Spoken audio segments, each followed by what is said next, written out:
We've all been there. After checking the weather app, you leave the house expecting a beautiful day of sunshine and mild temperatures. But when you arrive at your destination, the unexpected downpour catches you off guard and ruins your day over something so simple. The weather app is just another way of saying the weatherman. And if you're a millennial, chances are you feel the same way about weather forecasters as you do about songs that were written before your time. Chances are, the information you get from your local meteorologist, in other words, the weatherman, isn't worth a dime. That's because your local source for predicting the weather has been lying to you this whole time.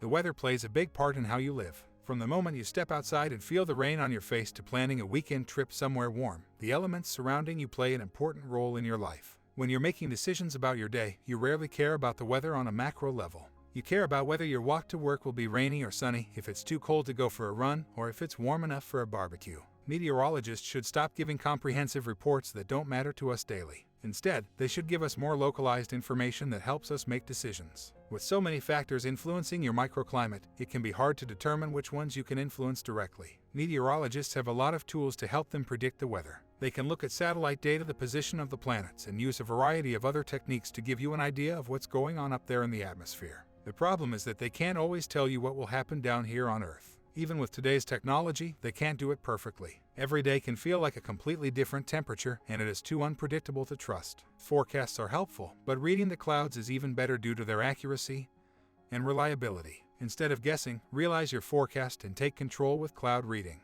There are three main types of clouds: cirrus, stratus, and cumulus. Each type gives us a different clue about what the weather's going to be like at a later time. Cirrus clouds mean that the conditions will soon be fair, whereas stratus clouds mean rain is coming. Cumulus clouds tell us that it will be warm for the next 24 hours in all parts of the country. Recognizing stratus, cirrus, and cumulus clouds is an important first step for anyone who wants to know the weather. Stratus is flat and low-hanging clouds that seem to coat the whole sky. Cirrus clouds hang from the top of their formations, looking like wispy feathers. Cumulus clouds have a lumpy appearance and range in size from a few feet to a few thousand feet. The wind is a natural phenomenon caused when warm and cold air masses meet. When warm air rises, it creates low pressure, resulting in lower air density and making it harder for the surrounding air to move. The cooler air mass then pushes in from the sides, causing gusts. This phenomenon is widespread at the meeting of ocean and land. The winds are excellent. When the wind blows, it has to go somewhere, which often means the weather will change. So, if the winds blow from the north, expect cooler temperatures. But if they blow from the south, that usually means warmer weather.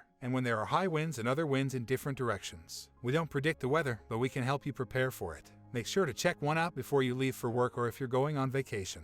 If you need more detail, use your smartphone to get an accurate weather forecast for your exact location.